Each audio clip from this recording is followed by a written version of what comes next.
ناظرین آپ کا خیر مقدم ہے جموں کشمیر نیوز سروس میں ہم آپ کو آج اس خبر سے باخبر کراتے ہیں کہ سری نگر لیہ شاہراہ پر بونی باغ علاقے میں پچھلے 6 روز سے لگاتار زمین کھسک رہی ہے اور گھروں سے پانی نکل رہا ہے۔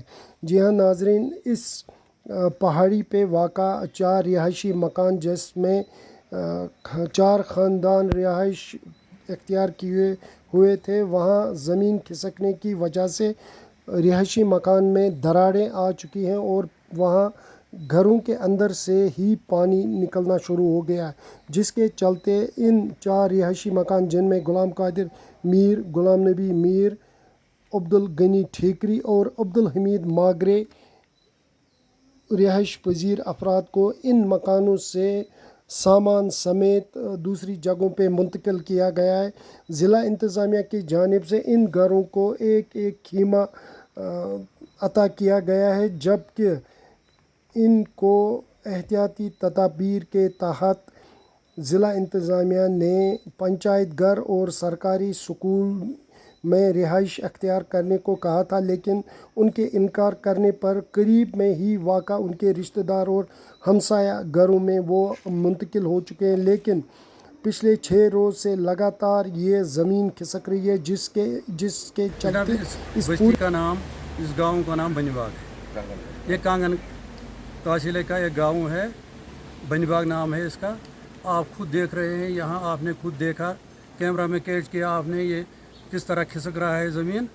3-4 دن سے یہ کھسک رہا ہے، آہستہ آہستہ کھسک رہا ہے۔ یہ بہت بڑا خطرہ ہے اس بستی کے لیے، خاص کر ان 3-4 گھرانوں کے لیے بہت تباہی کا باعث بن سکتا ہے۔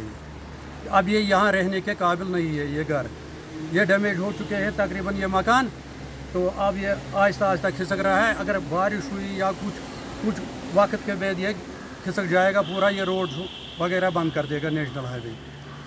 اور جو سوال آپ نے کیا کہ ان کو کیا امداد ملی ہے، آج پہلے 2 دن یہاں کوئی نہیں آیا۔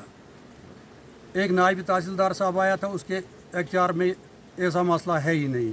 پولیس آتی ہے، وہ تو لوگوں کو بچانے کے لیے آتی ہے، لیکن ان کو لوگوں نے یہاں خود مقامی لوگوں نے پہلے ہی یہاں سے شفٹ کیا تھا ان فیملیز کو۔ اب امداد کی بات جو آپ کہہ رہے ہیں، خدا ہی حافظ ہے۔ کل شام کو ان کو چھوٹے سے 2-3 تمبو، تو وہ تمبو شمبو ہوتے ہیں نا پکنک کے لیے، وہ یہاں ڈال دیے 2-3، تو اس میں کیا رہائش ہو سکتی ہے؟ بڑی فیملی کہاں رہ سکتی ہے؟ کیا گزارا ہو سکتا ہے؟ یہ کھائیں گے کیا؟ ان کو باتھ روم ملنا چاہیے، ہونا چاہیے۔ لڑیز ہوتی ہے، بچے ہوتے ہیں، بیمار بوڑھا وغیرہ گھر میں ہوتے ہیں، ان کو سنبھالنے کے لیے کچھ نہ کچھ رہائش ایسی ہونی چاہیے جس میں یہ رہ سکیں، ورنہ باقی یہ تو کھلے آسمان کے تلے اس وقت سڑک پر پڑے ہیں بیچارے۔ اب لوگ ان کو ہمسائے کتنے دن تک اپنے پاس رکھیں گے؟ وہ خود پریشان ہے، وہ خود ڈر رہے ہیں۔ رات کو یہاں پورا گاؤں جاگ رہا ہے، کہیں سے یہ پورا گاؤں کو لپیٹ کرنا لے جائے۔ ایڈمنسٹریشن کو دیکھنا چاہیے کہ اس کا اصلی حل کیا ہونا چاہیے، مستقل حل جو ہوگا اس کا۔ یہ پانی جو آ رہا ہے یہ کہاں سے آ رہا ہے؟ اریگیشن ڈپارٹمنٹ کو، پاور کنال والے جو ہے آفیسر، ان کو دیکھنا چاہیے۔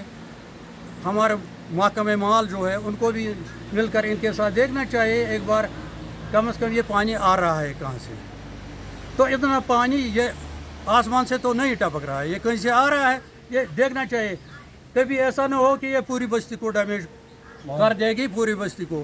ہو سکتا ہے رات میں کبھی یہ کنال پھٹ جائے گی تو یہاں نہ مال بچے گا نہ جان بچے گا، پھر کیا فائدہ ہے؟ پھر کون دیکھنے والا ہوگا؟ پھر کیا مدد ملے گی ان کو؟ پہلے ہم ڈی سی صاحب جو یہاں ڈسٹرکٹ کا ذمہ دار آفیسر ہوتا ہے، اس سے ہم گزارش کرتے ہیں کہ ان کی طرف اس مسئلے کی طرف فوری توجہ دی جائے، ان کے پہلے ان کی رہائش کا، کھانے پینے کا بندوبست ہو جائے، اور اس مسئلے کا پورا حل ڈھونڈنا چاہیے تاکہ یہ آئندہ کے لیے خطرہ، اس پوری بستی کے لیے خطرہ نہ بن جائے۔